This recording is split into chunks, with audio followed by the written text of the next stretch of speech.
All right, hello everybody and welcome back to the studio on this brisk Sunday morning. So this, for the next couple of videos, I wanted to talk to you about a couple things. About stability, about balance, and some rehabilitation, and core work. So all of these three, a lot of times, most people when they're lifting to get fit or lose weight, they don't focus on these things at all. They think, okay, just tighten up, build muscle, do cardio.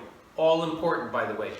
But these are also vitally important, these what we call biomotor abilities. And so it's also very important to understand that as we get older, especially in what we call, I don't even really like using the word, but senior citizens. But, you know, I'm 60 in about 4 weeks.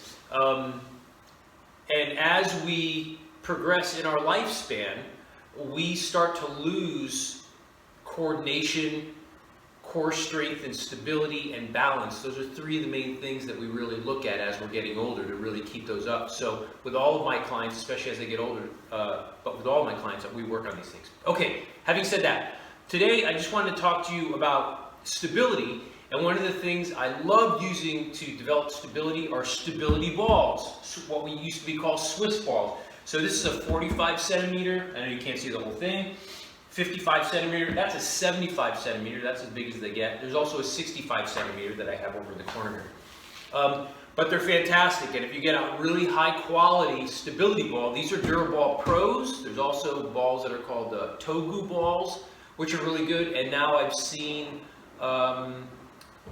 gosh, I can't remember who it is, but a couple other places have really high quality puncture resistant stability balls. Puncture resistant meaning I can literally, whether I'm sitting on this ball or any of these, or standing on it, if I take a screwdriver and puncture this ball and pull it out, it will obviously spring its leak and deflate, but it won't burst. And a lot of the lower level cheaper stability balls or inexpensive stability balls are not puncture resistant and they're not burst resistant, which is most important.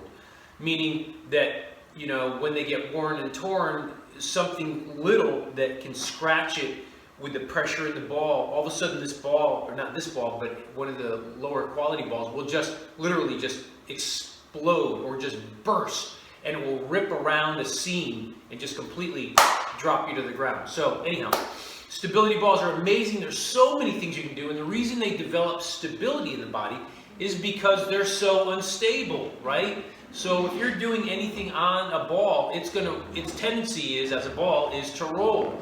So wherever pressure is applied to a ball, it's always going to be shooting off to one side, and you have to be able to stabilize in place while you're doing exercises. So now, one of my favorite exercises I do for stability and building core strength and shoulder strength, all the strength and stability down the spine and even in the leg joints, is what we call stability ball wheelbarrow crawl. So think about walking with a wheelbarrow, right? Or we used to do wheelbarrow races where you hold somebody's feet and legs and they do this. Well, we do this on the ball, massive amounts of core, because you have to make sure you're drawing in and stabilizing. You can't let your belly just collapse out. You got to have that stability, because when you draw in for your core, you draw that in, that transverse abdominis wraps all the way around to the lower back, ties into what we call the thoracolumbar fascia, all the fascia and muscle in the back. And when you draw in, it's like tightening up a girdle. Same kind of thing. Or a corset. Remember the old whalebone corsets that women wore in the Victorian age and before that? And they had those whalebone ribs in it, but they had to tie it up with like a shoelace. And the tighter they tight that what we call hoop strength would tighten up around them, and just like you're doing this. So when you draw in, that's actually what you're doing, is you're creating this hoop strength with muscle. Okay? So, having said that, we're going to finish off your tip of the week. Now, this wouldn't be for people that are just starting. You have to develop your stability, but this is one of the main things I love working with clients and getting them strong and so that they can do this. Stability ball wheelbarrow crawls. So, take your ball, your feet go on it. Notice that it's at my feet, it's not way up here at my knees. So you keep it back at your feet, pull your shoulders down, chest up, draw your stomach in, and then you're walking. And you're walking. You're walking. And you can get really good at this. But all the while, I'm making sure I'm drawing my stomach in. So my stomach's up nice and high. Shoulders are down, chest is up. Keep my head here or slightly up. Don't let your back sag.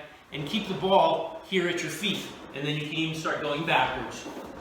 Drawing in. But the point is you're learning how to balance and stabilize that ball, because that ball is wanting to shoot out. So this is all core work and stability work. So that's your, whoa, there goes my ball, right? That's your tip of the week. Start working stability. Really start developing that core musculature, because it really helps with posture and just functionally walking around throughout your day. So that's it, guys. Take good care, and I'll see you next week. Bye-bye.